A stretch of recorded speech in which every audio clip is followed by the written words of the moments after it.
믿음의 싸움을 이기라. 아멘. 기도하겠습니다. 주님께서 부활하신 이날 교회가 세워졌습니다. 주님, 우리의 부르심은 죽음이 아니요 사망 권세 이기신 생명 위에 세워진 것인 줄 믿습니다. 하나님, 오늘만이 아니라 모일 때마다 부활의 능력을 경험케 하시고, 특별히 부활주일로 모이는 오늘 모든 성도들의 각 영 위에 하나님의 부활의 능력을 풀어주시고 더욱더 소성케 되는 주일로 사용하여 주시고, 무엇보다 부활하신 주님이 영광을 받아 주옵소서. 예수님의 이름으로 기도합니다. 아멘. 오늘은 부활주일입니다. 그래서 요한복음 강해를 한 주 쉬고 히브리서 말씀을 통해서 부활주일 메시지를 나누기 원합니다. 오늘 메시지를 통해서 예수님의 부활이 죽음 이후에 영원한 생명도 있지만 오늘 이 땅을 살아가는 그리스도인들인 우리들에게 더 큰 삶의 능력이라는 것을 함께 누리고 회복하는 은혜가 있을 것입니다. 자, 오늘 본문 말씀 12장 1절 말씀 먼저 한번 읽어보도록 하겠습니다. 시작. 이러므로 우리에게 구름같이 둘러싼 허다한 증인들이 있으니 모든 무거운 것과 얽매이기 쉬운 죄를 벗어버리고 인내로써 우리 앞에 당한 경주를 하며. 12장은 이러므로로 시작이 되는데요, 이것은 당연히 11장의 내용을 가리킵니다. 여러분, 11장은 많이 유명한 장이죠. 별명이 뭐냐면 믿음장입니다. 무슨 장이라고요? 믿음장. 여러분 이미 알고 계시죠? 그래서 11장을 이렇게 보시면 아벨로부터 시작해서 아브라함, 삼손, 기드온, 모세, 구약의 믿음의 선배들의 믿음의 삶에 대한 이야기들이 우리에게 구절구절 도전이 되고 있습니다. 그리고 또 신약의 순교의 삶을 살았던 하나님 나라의 믿음의 사람들을 소개하고 있습니다. 그래서 11장에 가장 많이 나오는 네 글자의 단어가 있는데 뭔지 아시죠? 믿음으로입니다. 믿음으로 아벨은, 믿음으로 아브라함은, 믿음으로. 그래서 믿음장이 11장이에요.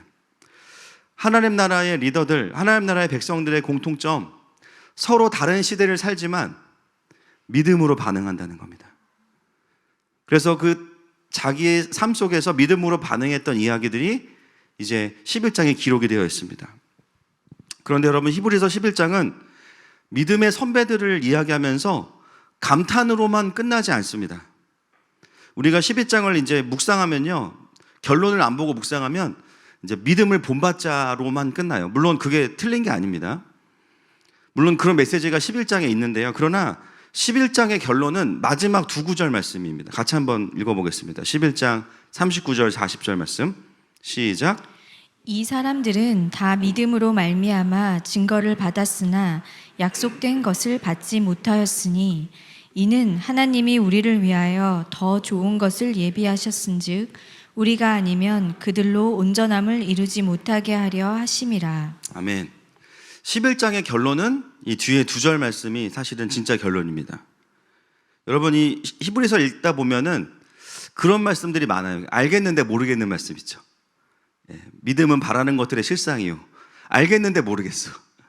히브리서도 전반적으로 좀 그런 분위기인데요, 특히 39절 40절 말씀은 알 듯 모를 듯 하는 말씀입니다.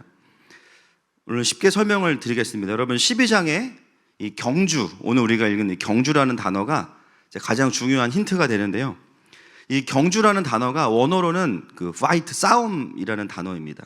그런데 경주, 계주라고 번역을 했어요.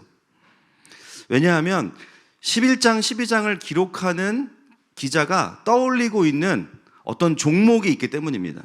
그게 뭐냐면 우리가 알고 있는 종목인데요, 여러분 올림픽을 할 때 처음에 뭘 하죠? 성화봉송을 합니다. 여러분 11장과 12장 사이에 성화 이렇게 써놓으시면 돼요. 원래 이 성화봉송이라는 게 종교적인 색채를 가지고 있습니다. 태양으로부터 자연 발화된 불을 신전까지 불을 꺼트리지 않고 불을 이어서 마지막에 이제 신전에 불을 옮겨 놓는 게 종교적인 색채를 갖고 있던 예식 중에 하나였는데 이게 스포츠 종목이 된 거죠, 일종의. 여러분, 히브리서 기자는요, 그 횃불 계주를 떠올리면서 11장과 12장을 기록하고 있는 거예요. 그래서 믿음의 사람들이 증거를 받았다라는 그것은 뭐냐면 증거를 받았지만 약속은 받지 못했다. 이게 이제 굉장히 어려운게 다가오지만 어떤 뜻이냐면요. 증거를 받았다라는 것을 신학자들이 두 가지로 해석합니다. 원어를 보면 그의 믿음이 하나님 앞에서 인정을 받았다라고 하나 해석할 수 있고요. 또 한 가지는 뭐냐면 이 약속의 성취는 예수 그리스도인데 예수님을 보지는 못했지만 예수님에 대한 증거를 받았다. 두 가지로 해석이 돼요. 그런데 사실은 답은 둘 다입니다. 믿음의 선조들은 당대에 자신들에게 주어진 사명을 믿음으로 성취해요. 뭐냐면 이 계주를 하면서 내가 달려야 할 거리가 있어요. 부를 이어받기 위해서 자기의 시대에 감당해야 되는 사명이에요. 그래서 여기에 이제 믿음의 자신의 인생의 경주가 있어요. 그리고 그 끝에 뭐가 있냐면 다음 세대에게 또 그 부를 이어줍니다. 그러면 또 그 다음 세대는 자기의 계주를 하고 그 다음 세대에게 부를 이어줘요. 여러분 이게 무엇과 연관이 있냐면 하나님 나라의 점진적인 완성과 연결되어 있습니다. 그래서 신학자들이 두 가지로 해석하지만 결국 둘 다 맞습니다. 그 예수님이 오기까지의 믿음의 여정을 믿음의 선배들이 쭉 달려준 거예요. 근데 그 속에는 어떤 게 포함되어 있냐면 각자가 자기의 인생에서 달려야 하는 계주의 거리가 포함되어 있는 겁니다. 그래서 계주를 한다라고 생각해 보면 믿음으로 인정받았다. 그것은 뭐냐면 자기의 거리를 달렸고 믿음이 좋았다는 걸 하나님이 인정하셨지만 개인의 차원이 아니라 그 다음 예수 그리스도를 향한 하나님 나라의 전진을 이어갔구나. 두 가지를 다 함께 보시면 됩니다. 여러분 성경은 구원의 계시가 임하는데요. 점점 세대를 거듭할수록 그것이 완성되어집니다. 아멘이시죠? 그래서 모든 세대가 사실은 다 연결되어 있는 것이죠. 그리고 개인의 믿음의 경주는 하나님 나라의 경주와 반드시 연결되어 있습니다. 그래서 오늘 설교의 핵심은 아니지만 사실은 너무너무 중요한 개념이에요. 당대의 경주와 다음 세대의 경주가 연결되어 있다. 여러분 그것은 우리에게 너무 중요한 부르심이 돼요. 부모로서 내가 당대에 성장하고 달려가야 되는 부르심이 있습니다. 하나님께서 우리를 이 땅으로 부르시면서 그냥 잘 먹고 잘 살아라, 착하게 살아라로 끝나는 것이 아니라 우리를 이 땅에 보내시면서 하나님의 계획과 경륜이 있으세요. 내가 너를 통하여 받아야 될 영광이 있고 이 세대를 통하여서 더 점진적으로 나가야 될 하나님 나라의 완성의 그림이 있다.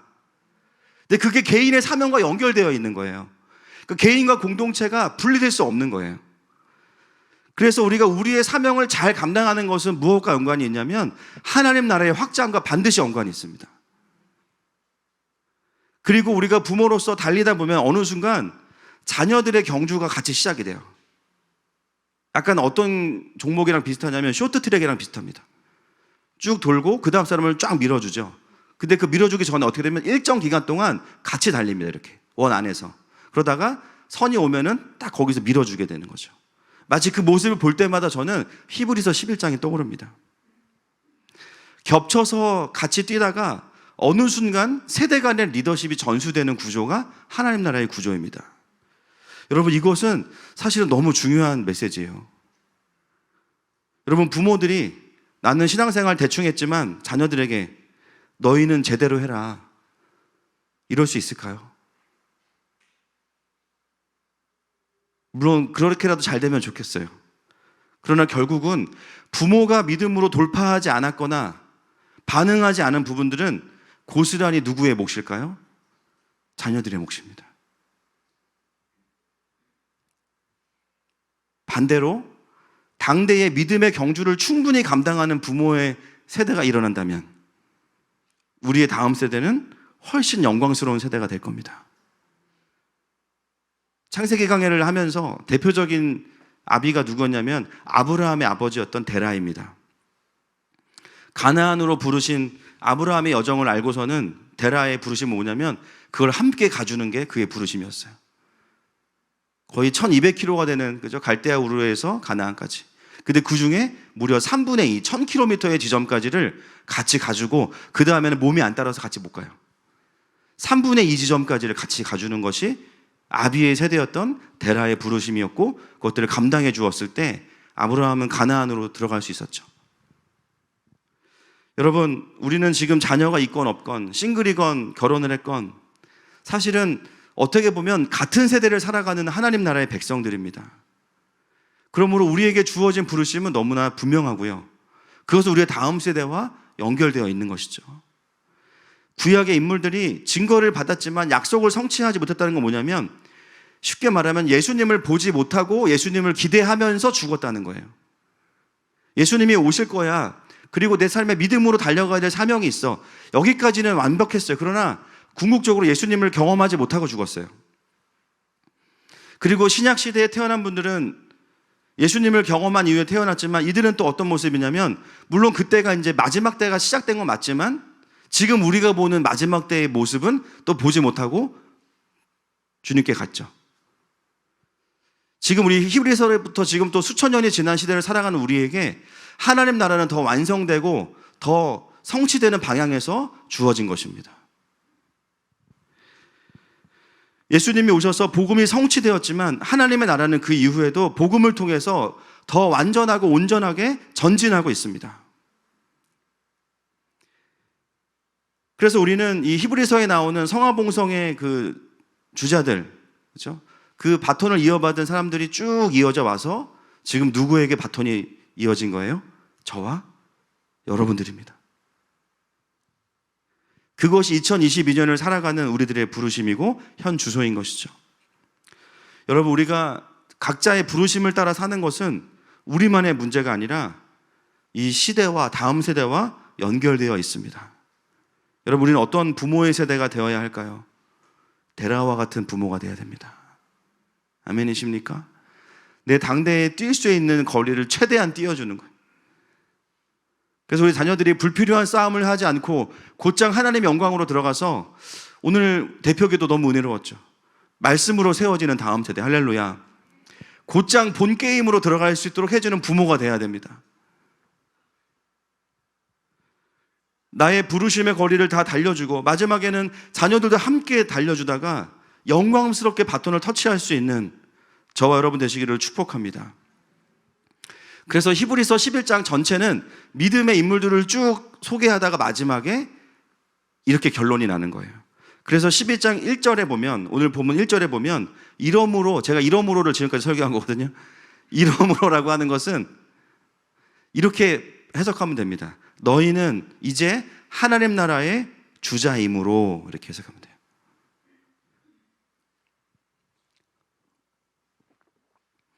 너희는 하나님 나라의 주자이므로.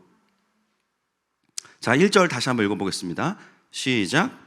이러므로 우리에게 구름같이 둘러싼 허다한 증인들이 있으니 모든 무거운 것과 얽매이기 쉬운 죄를 벗어버리고 인내로써 우리 앞에 당한 경주를 하며. 아멘. 이러므로 우리에게 구름같이 둘러싼 허다한 증인들, 또 다른 말로는 관중들입니다. 이미 그 달리는 거리를 다 달리고 우리를 바라보고 있는 관중석이 있는 거예요. 하늘의 관중석. 우리는 지금 주자로 뛰고 있는 거죠. 그러면서 우리가 해야 하는 이 경주에, 여러분 오늘 진짜 잘 오셨습니다. 이 경주에 필요한 가장 중요한 교훈이 1절에 세 가지가 딱 나와 있어요. 어떤 느낌이냐면요, 국가대표들이 금메달 따고 나서 자기가 금메달 딴 비결을 압축해서 세 가지로 딱 기록해 놓은 거예요. 여러분 오늘 수지 맞으셨습니다. 그래서 세 가지, 경주의 세 가지 비결이 나옵니다. 첫 번째 비결은 뭐냐? 모든 무거운 것을 벗어버리라입니다. 모든 무거운 것, 모든은 무거운 것과 얽매이기 쉬운 죄 모두를 수식하기 때문에 항상 앞에 붙이셔야 돼요. 첫 번째, 모든 무거운 것을 벗어버리라. 여러분 달리기를 할 때 빨리 뛰려면 어떻게 해야 될까요? 몸에 책가방을 들고 뜁니까? 몸을 가볍게 해야 되죠. 여러분이 그리스 로마 때 달리기 할 때요, 어떤 에피소드가 있냐면 가볍게 하기 위해서 그 선수들이 옷을 다 벗고 뛰었대요. 그래서 경기장에 자매들이 못 들어갔답니다. 그 정도로 몸을 가볍게 하는 거, 그죠? 여러분 선수들 보면 요즘 입는 옷들이요 정말 경량이에요. 경량. 신발도 가벼우면서 어떻게 하면 더 잘 뛰게 할 수 있을까? 막 공기 역학적으로 막, 그죠? 가벼워야 잘 뛸 수 있기 때문에. 여러분 몸이 무거운 사람이 잘 뛸까요? 가벼운 사람이 잘 뛸까요? 무거운 사람이 굴러가면 돼요. 근데 그거는 내리막길에서만 가는. 기본적으로 가벼운 사람들이 빨리 뛰죠. 그러므로 모든 무거운 것을 벗어버리는 자들이 경주를 잘할 수 있는 건데요. 이게 영적으로 어떤 의미인지를 알아야겠죠. 우리가 믿음의 경주, 그냥 달리기 계주가 아니라 믿음의 경주를 하는데요. 그런 우리를 무겁게 만드는 게 무엇일까요? 믿음으로 달리지 못하게 하는 거. 여러분, 믿음의 반대가 뭡니까? 그렇죠. 조금 더 쉽게 말하면 안 믿음이죠. 안 믿음. 좀 어렵게 말하면 불신앙. 우리가 믿음으로 하나님의 부르심에 반응하고 달리려고 할 때 우리를 움직이지 못하게 하는 것, 그것은 내 속에 있는 하나님을 향한 불신입니다. 불신.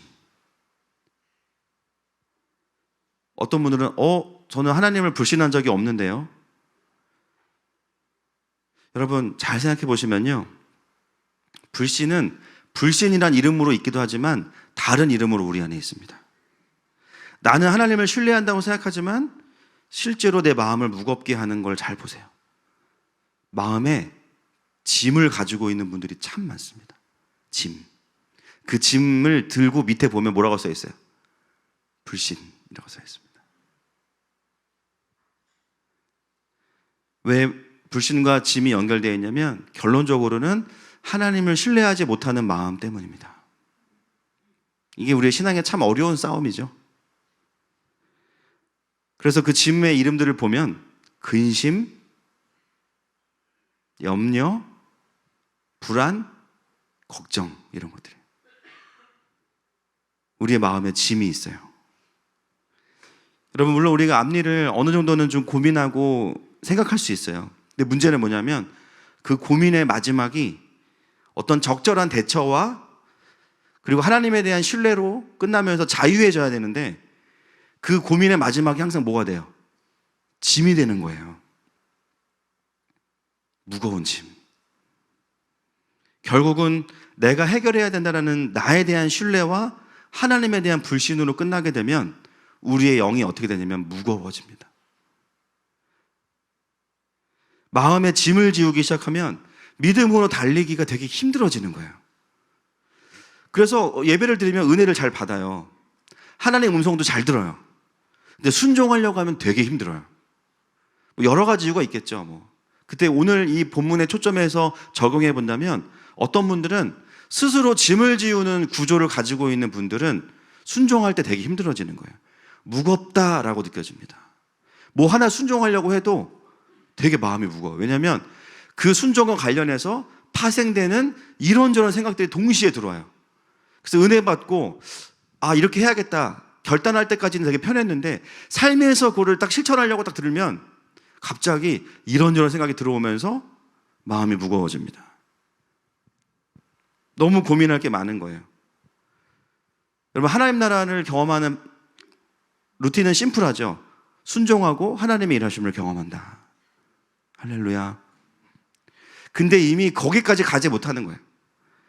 이미 순종하기 전에 고민하고 짐을 지우다가 에너지를 너무 많이 써버렸어. 해결이 안 되는 고민들은 고스란히 마음의 짐이 되거든요. 그럼 어떻게 되냐? 순종도 못하고 정죄감까지 이제 덤으로 옵니다.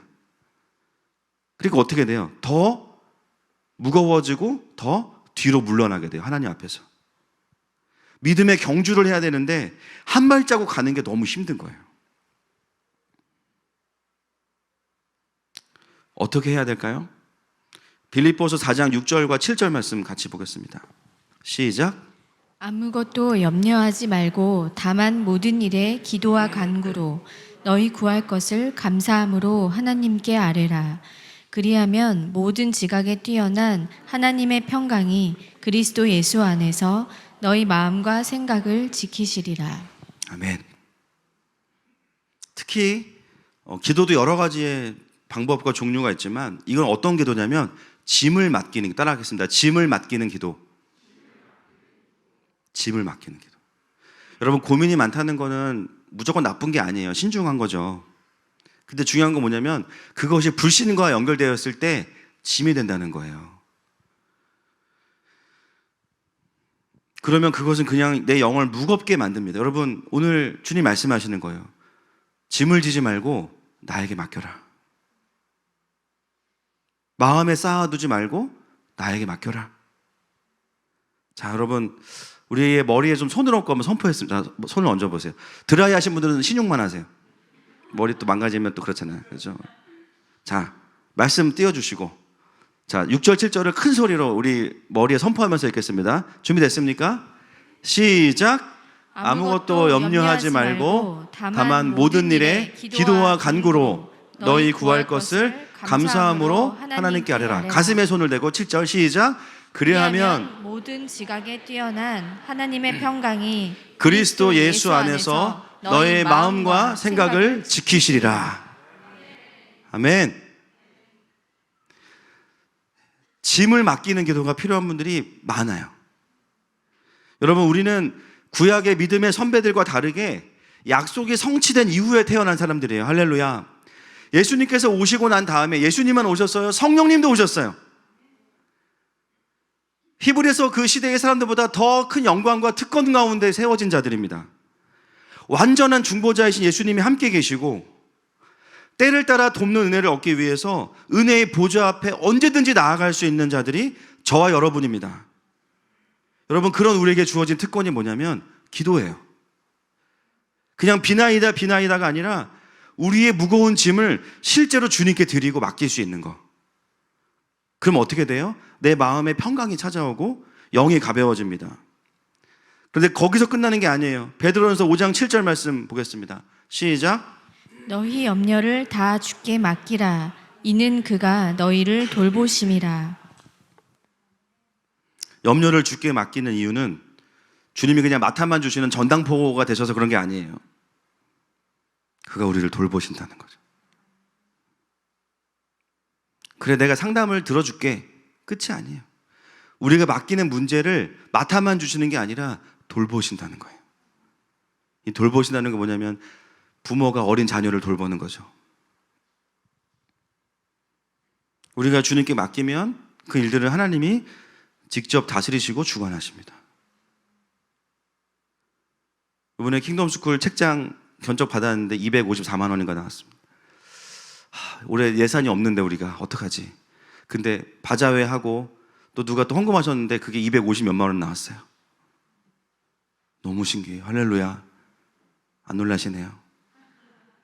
킹덤스쿨 하면서 제가 이 정도 재정이 필요하겠다 리모델링 하면서 생각했는데 잘 안 됐어요. 그런 재정이 마련이. 근데 오히려 다른 걸 통해서 3배가 넘게 들어왔어요. 할렐루야. 이래도 안 놀라시는 거예요? 여러분, 그래서 우리가 믿음으로 잘 서 있을 때를 보면 그런 얘기를 많이 들어요. 아니, 집사님 걱정이 없어 보여. 한숨이 나오시니까 걱정이 없어요. 믿음이 좋은 분들을 보면 걱정이 없어. 근데 삶을 들여다보면 내가 걱정돼.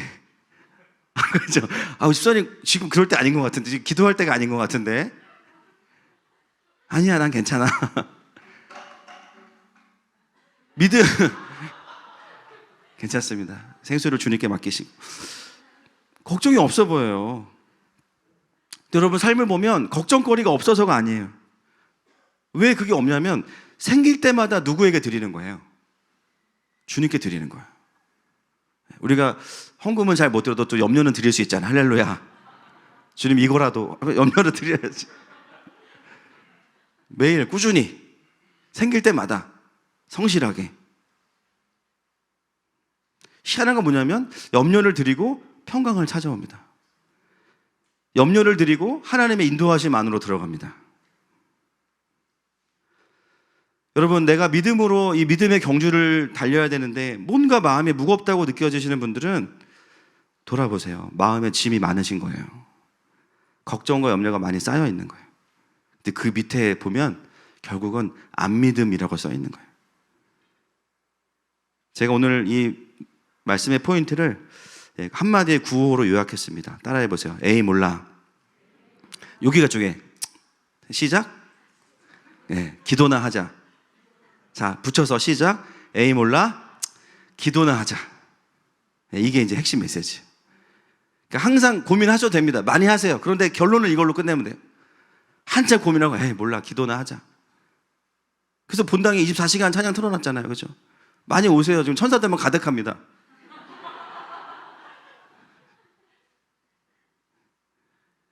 여러분, 우리 예수님은 돌무덤 안에 계시지 않고 부활하셨습니다. 하나님의 보좌 우편에 앉으셨습니다.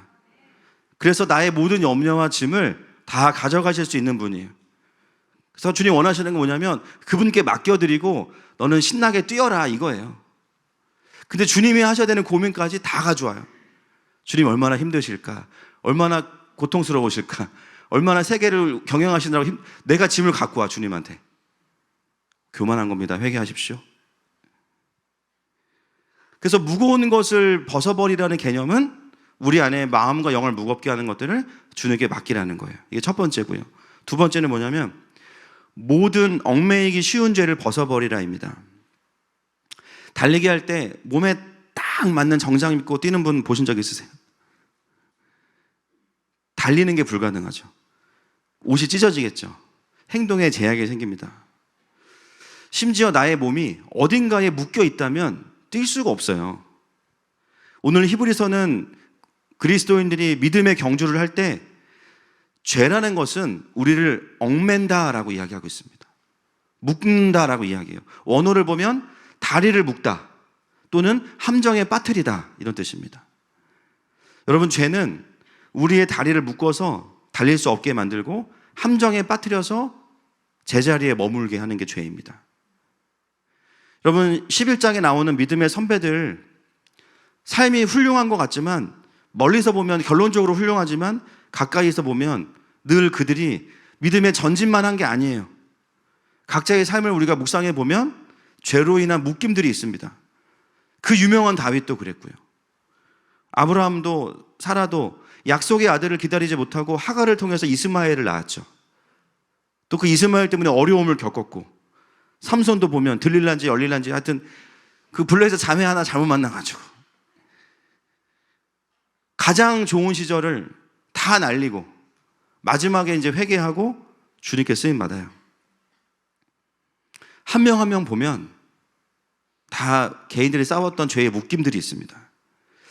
여러분, 오늘 히브리서는 우리에게 이렇게 도전해요. 그 얽매임을 벗어버릴 수 있다는 거예요. 벗어질지도 몰라가 아니에요. 벗어버려라. 할렐루야. 왜냐하면 죄의 유혹이 아무리 강하고 강력한 묶임이어도 예수님께서 십자가에서 죄의 저주를 끊으셨기 때문입니다. 사망 권세를 이기셨기 때문입니다. 그 전에는 죄를 이길 궁극적인 권세가 없었어요. 그러나 우리에게는 십자가의 복음이 있습니다. 우리에게는 완성된 복음이 주어졌습니다. 그래서 우리를 얽매이는 죄들로부터 자유케 될 수 있는 거예요. 그래서 오늘 히브리서 12장 4절 말씀 같이 한번 보겠습니다. 시작. 너희가 죄와 싸우되 아직 피 흘리기까지는 대항하지 아니하고. 죄와 싸울 것을 강력하게 도전하고 있죠. 여러분, 이 뜻이 뭐냐면 그 당시에 이 기독교가 로마의 핍박을 받고 있었기 때문에 다시 유대교로 개종하는 사람들이 많이 있었고요. 적당히 타협하는 기독교인들도 되게 많았어요. 근데 히브리서 기자는 이 싸움을 어떻게 이해했냐면 로마와의 전쟁이 아니라 죄와의 싸움이라고 이야기합니다. 결국 그것은 로마에게 진 것이 아니라 그리스도인들 각자가 자신 안에 있는 죄와의 싸움에서 진 것이다 이렇게 이야기해요. 피 흘리기까지 대항하라는 것은 뭐냐면 아직 순교자가 나오지 않았다. 너희가 정말 그 진리의 싸움을 목숨 걸고 했느냐를 물어보는 거죠. 그러므로 핍박과 고난 속에서 편하고자 하고 타협하고자 하고 진리를 양보하고자 하는 그 죄와 피 흘리기까지 싸울 것을 도전합니다. 여러분, 오늘날 우리에게 이런 정도의 핍박은 없지만 아직은 우리를 얽매려는 죄의 유혹들은 여러 루트를 통해서 다양하게 옵니다. 우리는 외부와 싸우는 게 아니라 그 죄가 나에게 올 수밖에 없도록 하는 내 안의 죄성과 싸워야 돼요. 여러분, 내 안에 음란이 전혀 없는데 어떻게 음란이 오겠어요? 내 안에 교만이 없는데 어떻게 교만이 오겠습니까? 내 안에 시기가 없고 축복밖에 없는데 어떻게 시기가 오겠어요? 나는 문제가 없는데 사단이 나를 유혹해서 오는 것이 아니라 내 안에 죄를 끄집어 오는 근거가 있어요. 어둠의 재단이 있어요. 결국 내가 거룩하면 사실 문제가 없습니다. 여러분, 왜 죄와 피 흘리기까지 싸워야 되냐면 죄 자체가 사망 권세이기 때문입니다. 여러분, 이 싸움은 쉬운 싸움이 아니에요. 여러분, 죄는 달콤하게도 오고 강력하게도 오지만 결국은 어떻게 해야 끝나냐면 둘 중에 하나가 죽어야 끝나요. 끝판까지 가야 됩니다. 죄와의 싸움은 타협이 없어요. 뿌리를 뽑지 않으면 결국 내 안에 부드럽게 들어와서 어느 순간, 여러분, 죄의 특성이 뭔죠? 장성합니다. 장성해. 야고보서 1장 15절 말씀 시작. 욕심이 잉태한즉 죄를 낳고 죄가 장성한즉 사망을 낳느니라. 죄는 반드시 씨앗으로 들어오기도 하지만 장성해서 사망을 낳죠. 그리고 그들의 목적, 요한복음 10장 10절 말씀 보겠습니다. 요한복음 10장 10절 시작. 도둑이 오는 것은 도둑질하고 죽이고 멸망시키려는 것뿐이요 내가 온 것은 양으로 생명을 얻게 하고 더 풍성히 얻게 하려는 것이라. 죄가 무엇인지를 너무 성경은 명확하게 이야기합니다. 죄는 방치할수록 내 삶에서 권세가 커져요. 시기 미움, 작은 마음일 수 있는데요, 하루하루 어떻게 됩니까? 눈덩이처럼 커집니다. 음란함, 내 안에서 작은 씨앗으로 시작되지만 눈덩이처럼 커집니다. 교만과 판단, 눈덩이처럼 커집니다. 결국 나를 먹어요. 내가 죄에 잡힙니다. 오늘 십자가의 능력으로 죄를 끊어내지 않으면 내일은 더 장성한 죄가 나를 잡아먹습니다. 그리스도인들이 죄와 싸우지 않고 오랜 시간을 보내면 경건의 능력을 잃어버리고 복음이 없는 사람들과 다를 바 없는 삶을 살아가게 돼요. 생명력을 잃어버리는 거예요. 뭐만 남냐면 구원의 확신만 가지고 있어. 그래도 난 천국 갈 거야. 제가 늘 말씀드리죠. 구원의 확신이 우리를 구원하는 게 아니라고. 장담할 수 없는 거예요. 진짜 내 안에 생명이 있다면 싸우게 돼 있습니다. 죄와. 여러분, 코로나 시대가 가져온 가장 강력한 묶임이 바로 이것입니다. 생명을 얻는 구조를 포기하게 만든 거. 예배를 안 오는 거를 몸에 익숙하게 만들고, 내 삶에 문제가 있으면 전에는 회개하고 돌이켰는데 그 루틴을 완전히 무너뜨렸죠. 여러분, 내일부터 이제 거리두기가 거의 해제된다고 이야기합니다. 제가 늘 말씀드리지만 법적으로 해제됐다고 해서 우리가 자유케 되는 게 아니에요. 맞습니까? 영적으로 풀어줘야 됩니다. 감사한 것은 이제 우리가 예배할 수 있고 더 자유롭게 할 수 있는 분위기가 생긴 건 감사한 일이에요. 그러나 그래서 모든 게 해결되는 것은 아닙니다. 다시 은혜를 따라가는 삶을 살기 위해서는요, 부르심을 따라가지 못하게 하는 모든 묶임과 죄로부터 끊어지고 자유케 돼야 됩니다. 저는 오늘이 부활주일이 너무 신기한 거예요. 죄의 권세를 끊으신 예수 그리스도. 오늘 영적으로 끊어내고, 그렇죠? 내일부터 12시까지 밥 먹으러 다니면 됩니다, 이제. 농담입니다. 그래서 조심해야겠죠. 또 아직 그죠? 안 걸린 분들 계시고. 중요한 것은 뭐예요? 예배하지 못하게 하고 십자가 앞으로 가지 못하게 하고 부르심을 따라가지 못하게 하는 모든 영적인 묶임들이 끊어질지어다. 여러분, 이 싸움을 피 흘리기까지 하면은 어떻게 된다는 거예요? 피가 계속 흐릅니까? 이긴다는 거죠. 할렐루야. 이긴다는 거예요. 예수님이 이기셨기 때문에. 결국은 뭐냐면 이 싸움은 어렵게 싸워서 이기는 게 아니라 이미 이겨놓은 싸움이기 때문에 이럴 각오를 가진 자들에게는 복음이 적용된다. 승리를 경험할 수 있다. 여러분, 부활의 주님께서 우리를 모든 죄에서 자유케 하셨습니다. 그럼 우리는 속지 않습니다. 그렇죠? 난 절대로 이 죄의 중독에서 빠져나올 수 없을 거야. 아니에요. 속지 마십시오. 나는 이 분노의 루틴에서 빠져나올 수 없을 거야. 속지 마십시오. 오늘 히브리서는 우리에게 믿음의 선배들이 완전한 약속이 없는 그들 또한 믿음으로 승리했는데 하물며 약속의 성취 가운데 세워진 너희들은 당연히 자유할 수 있다. 당연히 죄로부터 자유케 될 수 있다. 선포하고 있는 것입니다. 모든 죄의 멍에를 끊어버리신 주님께서 우리를 자유케 하시고 달리게 하실 줄로 믿습니다. 세 번째는 뭐냐면 인내로서 경주를 하는 것입니다. 무거운 것과 얽매이기 쉬운 죄를 벗어버리고 마지막으로 뭐냐면요, 인내로서 우리 앞에 당한 경주를 하면, 여러분 경주를 하는데 경주의 태도가 뭐냐면 인내예요. 인내. 달림이 아니라 인내입니다. 여러분, 우리가 경주를 한다고 하니까 뭔가 사역을 엄청 많이 해야 될 것 같아. 물론 그것도 하나님 말씀하시면 해야 됩니다. 근데 경주의 본질이 인내라는 거예요. 태도가. 어떤 상태로 인내하는가? 지금까지 이야기했던 거예요. 무거운 짐은 맡기고 평강하고 죄로부터는 자유케 되어서 그 상태로 인내하는 거. 부르심의 자리에 머무는 거. 성경이 말하는 인내는 소망이죠. 소망. 부르심에 뿌리를 내리고 소망 가운데 버티는 거. 제가 늘 말씀드리지만 너덜너덜해진 채로 버티는 게 아니라는 거죠. 소망과 평강 가운데 버티는 게 인내입니다. 그걸 성경은 달리고 있는 상태라고 이야기합니다. 그래서 성령의 열매 중에 뭐가 있냐면요, 오래 참음이 있습니다. 오래 참음. 이 오래 참음을 생각하면 무슨 뭐 숨 참듯이 막 참거나 분노를 쌓아두거나 그걸 오래 참이라고 생각하시는데, 여러분 우리의 육신은 사실 오래 참지 못해요.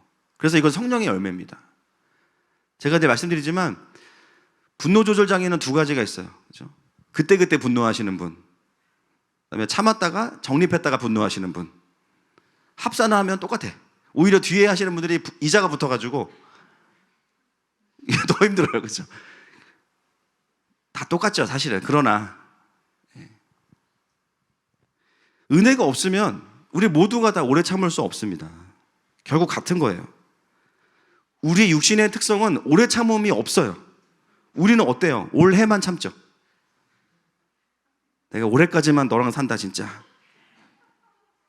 송구영신 예배 드리고 진짜 주님께 송구하지만 갈 길 가자. 내가 올해까지만 사역하고 안 한다. 내가 진짜 내가 올해까지만 이 직장 다니고 내가 때려친다. 그게 우리의 본성이에요. 그런데 하나님께 붙들린 바가 되기 시작하면 나에게 없는 성품이 외치는, 그게 바로 오래 참음의 열매입니다. 그게 가능한 이유는 참아서가 아니라니까요. 무거운 것은 드리고 얽매인 것은 끊어버리고 소망의 뿌리를 내리고 있기 때문에 가능한 거예요. 여러분, 우리가 연약한 자들, 다른 사람들 향해서 어떻게 오래 참을 수 있습니까? 그냥 그 사람의 연약함을 보고 참는 건 쉽지 않아요. 이게 돼야 되는 거, 이게. 어떤 사람들을 보면 본인은 본인의 앞날이 안 보이지만 그냥 저렇게 살면 이렇게 될 건데 보여. 그러니까 내가 짐을 내가 지고 있어. 그 사람의 짐을. 그 무거운 거야. 어떻게 해야 돼요? 주님께 맡겨야 됩니다. 그 사람의 죄성이 보여. 너무 꼴보기 싫어. 그죠? 어떻게 해야 됩니까? 그것도 끊어버려야 됩니다. 그 죄와 함께 묶이면 안 돼요. 그리고 그 사람을 향한 하나님의 소망을 보고 거기에서 우리가 버티는 게 인내입니다. 그러면 기다릴 수 있어요. 물론 그 사이에 영적인 투쟁이 있겠죠. 하나님 앞에서 맡기고 끊고 소망을 보고. 그래서 이 믿음의 경주는 빠르다가 아니라 인내한다예요. 인내하고 있는 것 자체가 이미 하나님 안에 붙들려서 엄청 빠르게 가고 있는 거예요. 속도는 주님이 내실 겁니다. 할렐루야.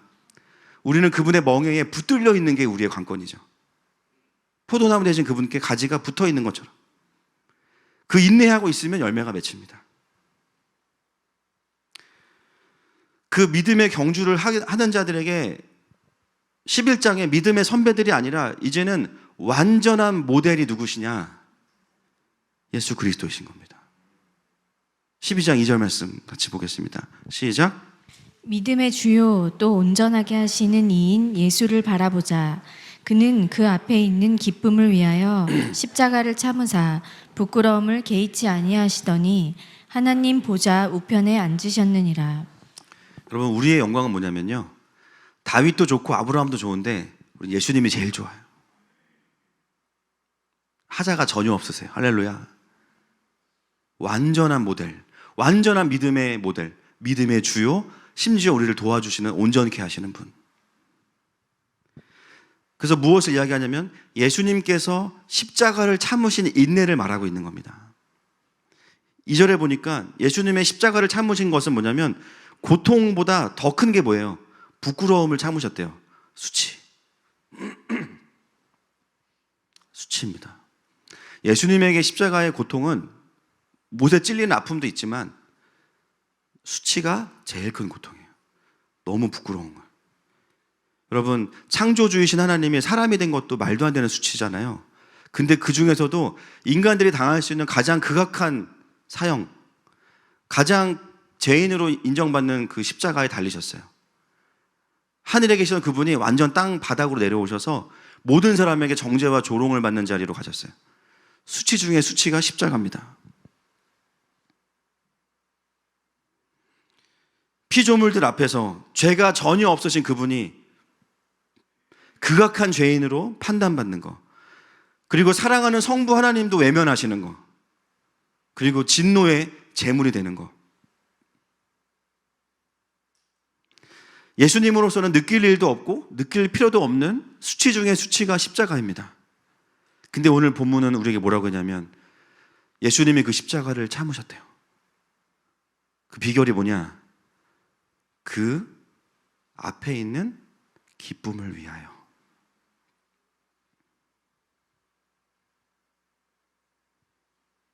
수치보다 그 앞에 있는 기쁨을 위하여.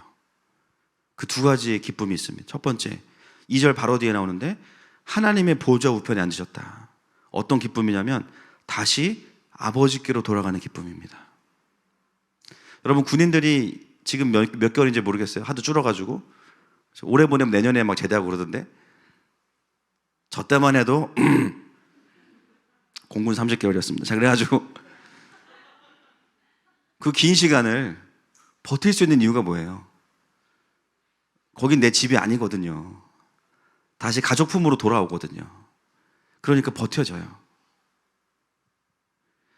예수님이 이 땅을 사시면서 계속 묵상했던 기쁨, 새벽마다 묵상했던 기쁨이 무엇일까요? 다시 하나님께로 돌아간다는 거예요. 다시 아버지께로 돌아간다는 거죠. 근데 그냥 돌아가는 게 아니에요. 여러분, 예수님 왜 이 땅에 오셨습니까? 오늘 뮤지컬에서 볼 텐데 이 땅을 향한 하나님 아버지의 슬픔을 보고 예수님 내려오신 거잖아요. 죄 때문에 망가진, 처참해진 세상을 보시면서 예수님은 이 땅에 군대로 오신 게 아니에요. 그 아버지의 슬픔을 해결하기 위해 오셨어요. 그냥 방문하고 돌아가시는 기쁨이 아니라 아버지의 슬픔의 근원을 없애고 이제는 자랑스러운 아들로 다시 성부 하나님께로 돌아가고 싶으신 그 기쁨, 그 아버지의 품에 다시 안기고 싶은 기쁨, 그것이 십자가의 수치를 이길 수 있는 원동력이었던 것입니다. 여러분, 우리가 이 땅에서 사역하고 때로는 수치를 당하고 때로는 어려움을 당하고 핍박을 받죠. 그러나 그것을 어떻게 이길 수 있습니까? 이 땅의 보상과 칭찬과 위로로 이길 수 있는 게 아니에요. 물론 그것도 필요하겠지만 궁극적으로 우리의 보상은 어디에 있냐면 하나님 아버지께 안기는 것에 있습니다. 그 하늘을 바라보고 사역하고 그 하늘을 바라보고 하루하루를 살아가는 것이죠. 십자가를 참으실 수 있었던 예수님의 그것은 다시 아버지께로 돌아가는 것에 대한 기쁨이에요. 두 번째는 뭐냐? 히브리서 2장 10절 말씀, 두 번째 기쁨, 시작. 그러므로 만물이 그를 위하고 또한 그로 말미암은 이가 많은 아들들을 이끌어 영광에 들어가게 하시는 일에 그들의 구원의 창시자를 고난을 통하여 온전하게 하심이 합당하도다.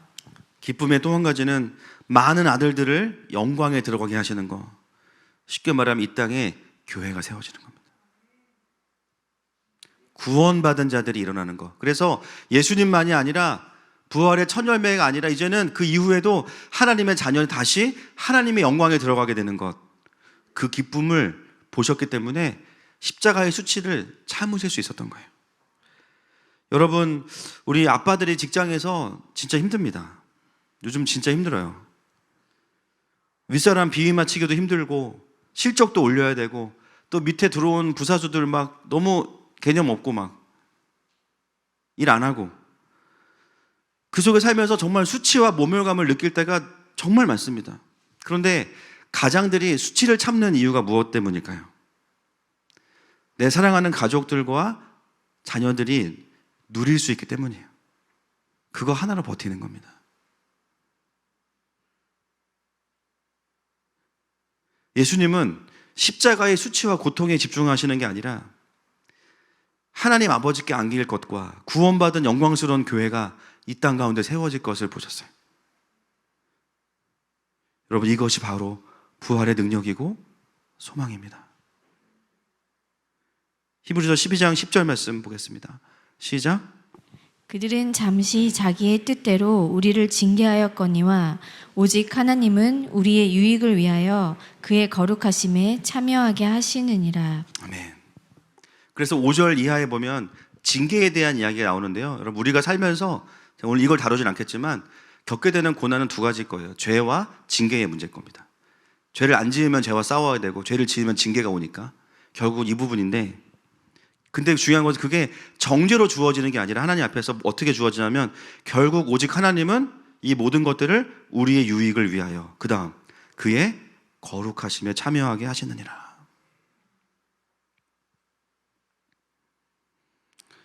고난이든 징계든 하나님의 때가 차면 사라집니다. 그리고 나를 통해서 그분의 성품이 드러나고 그분의 영광이 드러납니다. 그러므로 이 땅을 살아가는 그리스도인들은 주님이 부르시기 전까지는요, 부활주일만이 아니라 매일 부활의 소망에 사로잡혀 있어야 됩니다. 그리고 오늘 성경이 말하는 의미에서 인내하는 자리를 빼앗기면 안 됩니다. 누가복음 24장 26절, 로마서 8장 18절 말씀 같이 읽겠습니다. 시작. 그리스도가 이런 고난을 받고 자기의 영광에 들어가야 할 것이 아니냐 하시고, 생각하건대 현재의 고난은 장차 우리에게 나타날 영광과 비교할 수 없도다. 아멘. 고난이 안 버텨지는 이유는 영광이 약해졌기 때문입니다. 영적 싸움은 고통을 참는 게 아니라 자유함과 평강과 거룩함으로 승리를 기다리는 겁니다. 사실은 흥분돼야 돼요. 힘들다? 와, 이 뒤에 엄청난 뭔가가 있나 보다. 어떤 사역을 하려고 할 때 방해가 많아요? 에이, 때려치자, 이게 아니에요. 이거 사단이 엄청 싫어하네. 더해. 더 열심히 해. 할렐루야. 뭔가 어려움이 있다. 더 하는 거예요. 그 뒤에 뭐가 있기 때문에, 영광이 있기 때문에. 그것이 성경이 말하는 인내입니다. 이번 주에 킹덤스쿨 입학식을 했습니다. 개강 예배 할 건 다 해요. 우리도 15분 예배 드렸습니다. 아이들과 함께. 입학생 14명 또 엄마들 같이 이제 예배 드렸는데 찬양 한 곡만 딱 했어요. 제가 창조의 아버지, 그 섭리 보이사 택하신 세대 일으키어 이 땅을 고치소서. 이 초딩들과 이 찬양을 부르는데 막 갑자기 하나님께서 열방을 확 보여주시는 거예요. 그러면서 제 마음속에, 저도 교회 다니거든요. 그래서 임재를 안 느껴본 건 아니에요. 근데 지금까지 정말 한 번도 못 느껴본, 정말 이게 뭐지 싶을 정도로 갑자기 저 깊은 곳에서 막 심장이 터질 것 같은 열방을 보면서 막 마음이 막 올라오는 거예요. 참느라고 너무 힘들었어요. 애들이 있으니까. 찬양을 못 하겠는 정도로 막 그 오랜만에 느껴본 이 카보드의 임재. 그래서 그냥 설교도 어떻게 했는지 모르겠어 하고 그냥 그거 가지고 하나님께 나아가서 하나님 이게 대체 뭡니까? 이제 며칠 지나서 기도하는 가운데 하나님 저에게 설명해 주시더라고요. 성모가 그게 영광의 세대에게 내가 부어주는 기름 부으심이야. 생전 처음 느껴보는. 곧 찾아갑니다. 여러분들에게도 흘러 넘치는 거니까. 제가 학교를 준비하면서 짧은 시간이지만 여러 학교들을 보면서 제 마음속에 부담이 있었던 거예요. 저도 완벽주의가 있잖아요. 할렐루야. 그죠? 이왕 학교 할 거면 운동장이 있어야지. 좀 이왕 학교 할 거면 좀 건물이 있어야지. 뭐가 좀 있어야지. 교육공학적으로, 교육학적으로만 생각했어요. 근데 하나님 그 예배를 통해 저에게 부어주신 게 뭐냐면, 그런 게 있어도 좋지만 이 학교에 부르시면 좀 다르다. 이 학교를 통해서 내가 세워낼 나의 세대가 있다. 이 하늘마음교회 다음 세대를 통해서 내가 유니크하게 세워갈 나의 백성들이 있다. 이 기름 부으심 위에서 그냥 애들이 있으면 돼. 제 마음이 확 풀어졌어요. 아, 그렇구나. 마지막 때에 하나님 나라의 리더십을 키우면서 교육공학적으로만 생각했어요. 있어 보이고만 싶었어요. 하나님은 그렇게 키우고 싶으신 게 아니었는데, 물론 우리가 최선을 다하겠지만, 아 그렇구나, 하나님 마음에 주신 이 영광의 세대의 기름 부으심이 이거는 누구도 벤치마킹할 수 없는 거구나.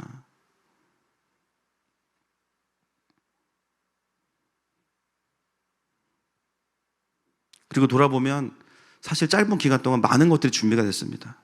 함께 여러분 전공한다고 와서 교사할 수 있는 거 아니에요. 저희 킹덤 스쿨은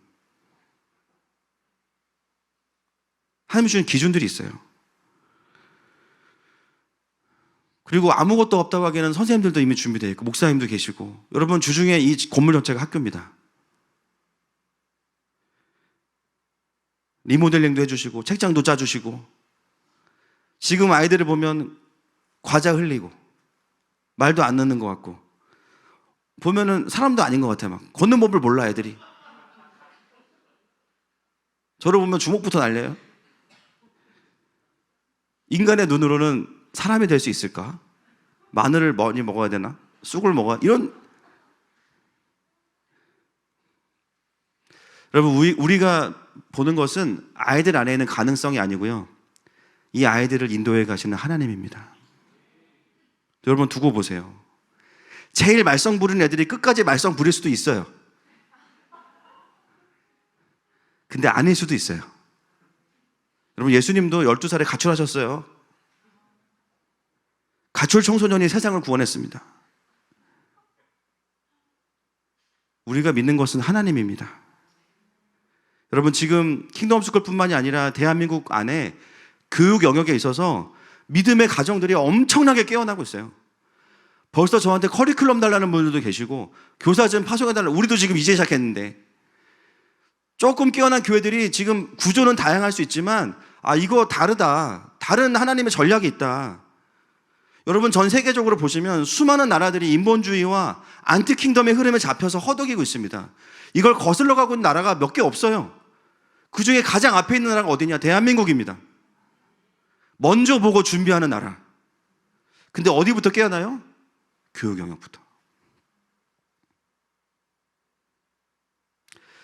기존의 방식이 아니라 진짜 하나님 나라와 때를 분별하면서 하나님의 방법으로 아이들을 키워가는 움직임들이 곳곳에서 일어나고 있어요. 물론 힘들고 여전히 많은 싸움들이 있지만, 그러나 분명한 것은 지금의 고난은 장차 나타날 영광과 비교할 수 없습니다.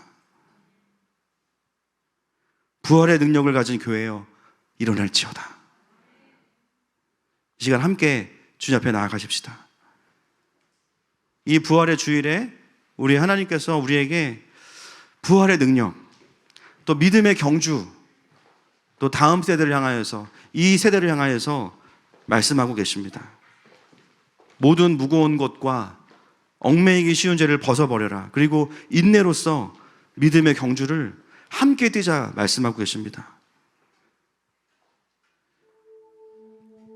버려두기도 해제되는데 좀 여러분 하나님께로부터 새 마음과 또 새로운 기름 부으심을 받아서 돌아가십시다. 여러분 우리 주님께서 이미 사망 권세를 이기셨습니다. 먼저 그 승리를 선포하면서 주님 앞에 나아가십시다.